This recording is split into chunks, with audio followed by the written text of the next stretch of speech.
WHOW.com. I'm Seth Lawrence with this expanded 8 o'clock newscast. Brought to you, or rather streaming to Facebook and YouTube as well on this Wednesday.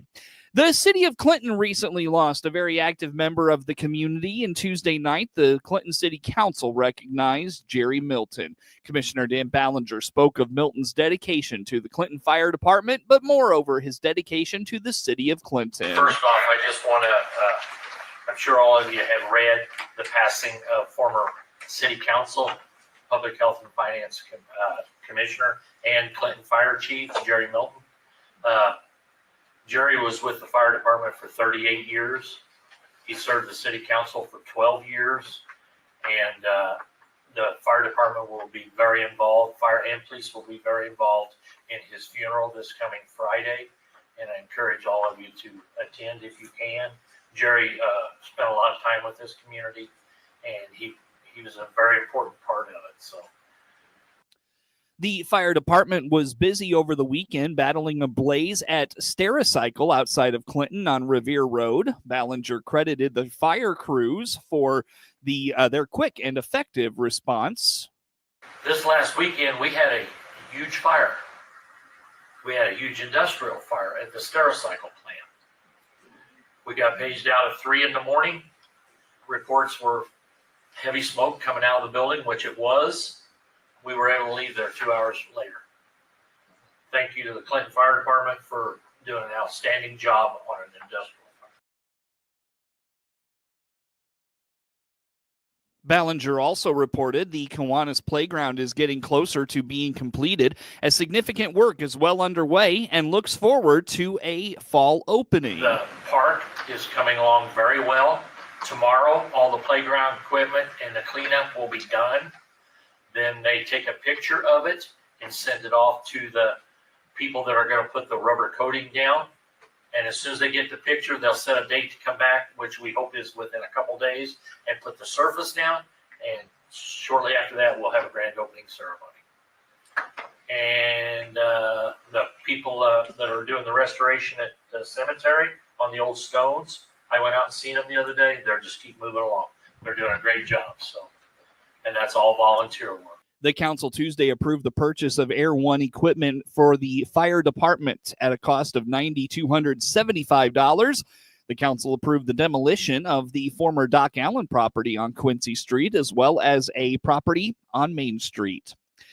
Local officials have been discussing the need for housing when it comes to economic development in DeWitt County. On the WHOW Morning Show Tuesday, Executive Director of the DeWitt County Development Council, Kurt Homan, told Regional Radio they are in the very early stages of running a housing study over the next year with the Illinois Housing Development Authority and creating a housing revitalization plan. Kind of the discussion has been housing, certainly, and the extreme need for housing, actually in Clinton, but all over DeWitt County for sure. So one of the things we've organized is to have the Illinois Housing Development Authority do a countywide housing study. And that, of course, is going to highlight Clinton Farmer City, but then also the surrounding areas in the county as well. So it's going to identify housing stock, potential areas of growth, needs. We know we need housing. There's no question about that. But this study we'll be able to do with this is, there are some competitive grants. So we will have a document, roughly a 200-page document that we'll be able to say, hey, we've had these done, we've had this study done, and we feel that the state would be good about giving us a grant to help get some of the resources to actually fulfill some of those needs. Yeah. So that's going to be something that's going to be happening very, very soon. So it's a study and revitalization plan. Okay. So that's the key access with that. Homan says they cannot wait the span of a year for a study to be completed to start working on housing development. So if there were 100 new housing units in the county, they would be filled very quickly. So first of all, we can't, the study will take about a year, and we certainly can't wait a year before we start progressing forward. So we're already going to be taking those steps. But I can tell you a year from now, we'll also need, we're also going to need housing. A quick number would be if we had 100 new housing units, and those could be apartments, those could be single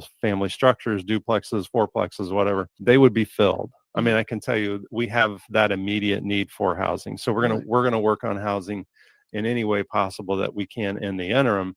But I can tell you, a year from now, we're still gonna have those needs for housing growth, and that's a great problem to Yeah. have. I mean, Clinton and the county has so much going for it, for sure right now, and there's a lot of momentum. We just need to get as many of those folks to live here as possible. So, Yeah.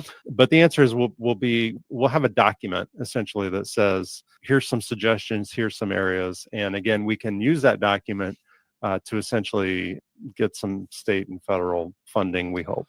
The county and the city of Clinton have numerous upcoming employment opportunities available from local businesses and manufacturers.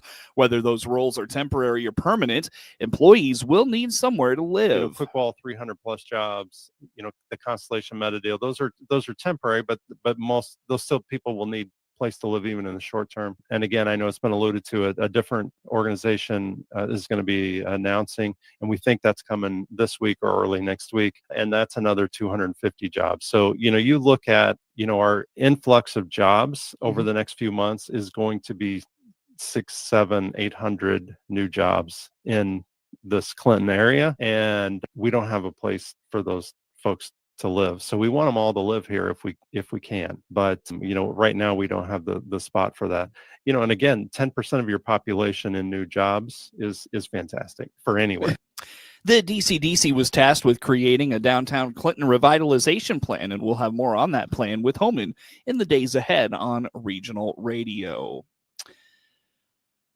The Illinois Grazing Lands Coalition is hosting grazing schools later this month. One will be in Cambridge, the other in Waltonville, says the coalition's Logan Karcher.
Again, more info is at ilgrazinglands.org. That's ilgrazinglands.org. Illinois harvest permits are now available.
Illinois Farm Bureau Associate Director of Transportation and Infrastructure, Rodney Knittel, says the harvest permits are good through December 31. Get more at ilfb.org and type Illinois harvest permits in the search box. Get news anytime from your computer or mobile device at DeWittDailyNews.com. Coming up in sports on this Wednesday, we hear from Monticello football coach Cully Welter as his team prepares for a Week 2 matchup with Tolono Unity. That story comes up in sports next on the WHOW Morning Show, streaming live online all the time at DeWittDailyNews.com. Ace is the place with the helpful hardware, folks. Ace now offers free assembly and free delivery, so it's never been easier to get a great grill for your family, like a Weber gas grill, a Traeger wood pellet grill, or a Big Green Egg charcoal grill. Only at your neighborhood Ace. Around the block. What you need in stock. With people who know their grills. This is Brad from Gibson Ace Hardware in Clinton, Illinois. Stop in to see us, the helpful place at 114 North Madison Street, Clinton. See participating store for details.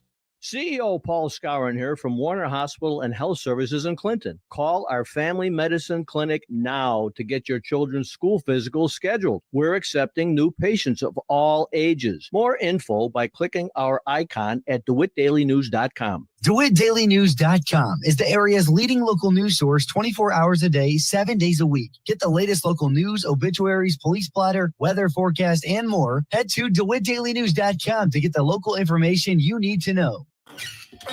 That's you trying to fix the plumbing yourself to save a few bucks. Doing things yourself doesn't always end well. The same goes for insurance. That's why Auto Owners works with local independent agents who tailor coverage to meet your needs and offer discounts for life, home, car, and business insurance. Because sometimes you need a professional to get the job done right. That's simple human sense. Jay Peterson here from Peterson Insurance, your auto owner's insurance agent in Clinton, Farmer City, and Maroa. Stop by any of our locations or call 935-6605. The WHOW Morning Show is now video streamed live on the WHOW WEZC DeWittDailyNews.com Facebook page and on the new WHOW TV YouTube channel. Watch morning show host Seth Lawrence interview guests live, as well as watch archived video podcasts of any interview you missed. Whether on Facebook or YouTube, we're providing two more ways that Central Illinois' local news station, WHOW, delivers compelling content for you.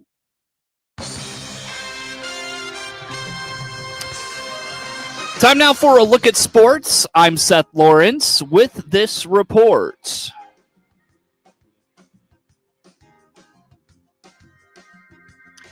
A high school football team's improvement often shows the most from week 1 of the season to week 2. For Monticello coach Cully Welter, he hopes his team realizes how much improvement they need to achieve to make how much improvement they need to make after a 21-6 win over IVC last week in its season opener. So we had a bad week. We're young, we're inexperienced. I mean, I'm gonna use that excuse to a degree. You know, at some point you've got to, and I'll take some of the blame because sometimes I throw too much at them. I'll try to pare it down a little bit. We had to pare it down because Jake Robinson goes out, and the one thing I was confident in coming in was that our receivers knew what they were doing. Taking him out, Drake Weeks, give him credit. He had to step up and play tight end, which he's never done. So we were just a little bit discombobulated, but at the end of the day, we hung in there when it looked really bad. You got the victory, and if you don't satisfy with winning an ugly game, then you get the victory and you realize how much more you need to improve and how much we need to get better. Monticello will be a very young team to start the season. Coach Welter says a few things during its win went their way that allowed them to get IVC away from what they wanted to do offensively. To be honest with you, I think to some degree we were a benefit of circumstances. Like I think we still struggle. Like I think they got away a little bit once we got ahead from just running the ball right at us. I think we fit a little bit better, but we also pinned them down on the 1 yard line twice, which kind of limited what they could do. And then once we got that second touchdown, I felt like they went to the air attack. But I think we definitely have to get better in the middle of our defense against the run. At 1-0, Monticello hosts rival Tolono Unity Friday night. The Sages upset the Rockets in the Class 2A state semifinal last fall. Unity boasts a lot of talent that returns from that team. Game time Friday night is 7 p.m. Hear all the action on 95.9 FM WEZC and online at DeWittDailyNews.com. Andrew Benintendi went 4 for 5 with 2 homers and 5 RBIs as the White Sox beat the Minnesota Twins 12-3 Tuesday night. Kyle Teal and Lenine Sosa hit back-to-back homers off Hatch, leading off the 7th inning. Teal hits a high fly ball out in the deep right center field, and it is gone! Kyle Teal makes it 6-3. And he swings and launches out into left center. And it is gone into the bullpen. Short and powerful and to the point and got result. Back-to-back home runs for the White Sox, who add to their lead. It's 7-3. Number 19 for Lenine. Brooks Baldwin had 3 hits for the White Sox, who have won 3 in a row, with the score tied 3-3 in the 6th. Benintendi and Baldwin each hit RBI singles of Twins reliever Thomas Hatch as the Sox took a 5-3 lead. Swinging a base hit to left. Montgomery scores. Meade's going to be held by Justin Jershely at third. It's 4-3 Sox. A 3-1. Baldwin grounds into left, a base hit.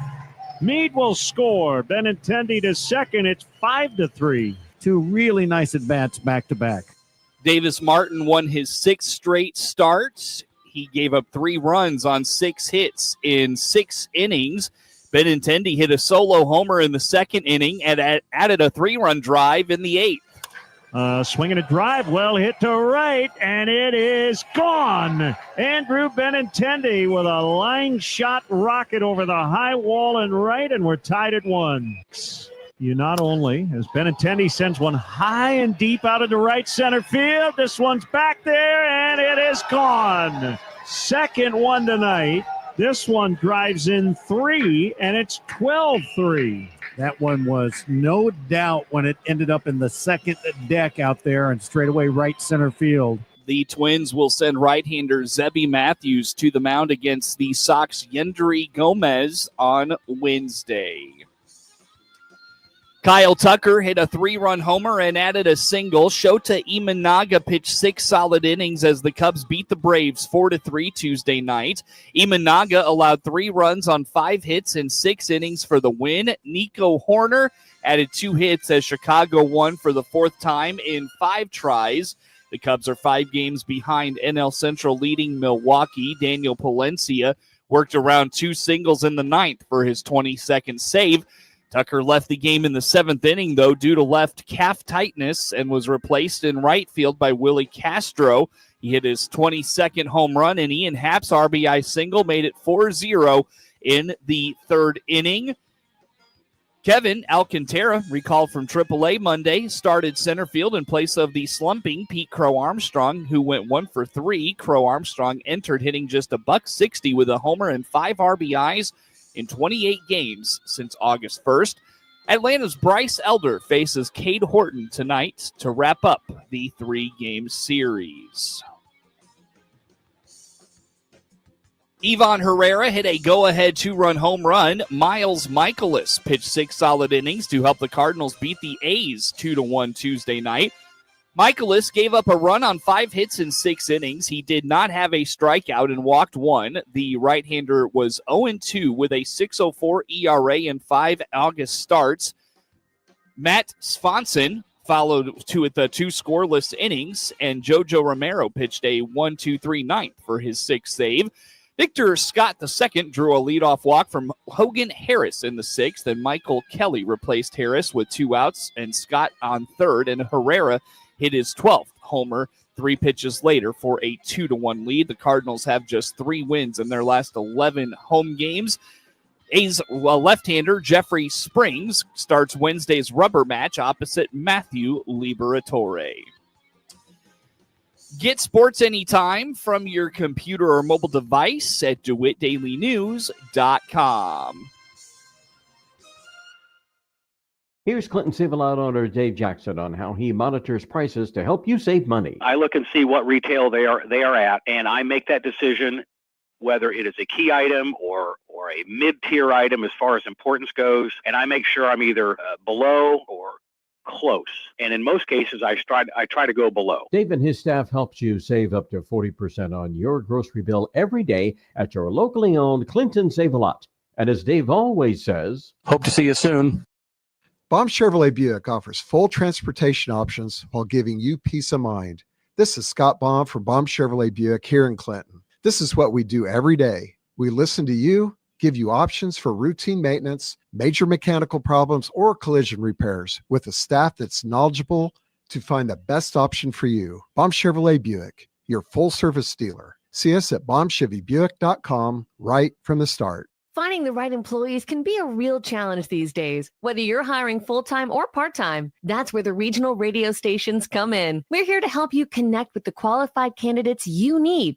Check out IllinoisJobPost.com. That's IllinoisJobPost.com.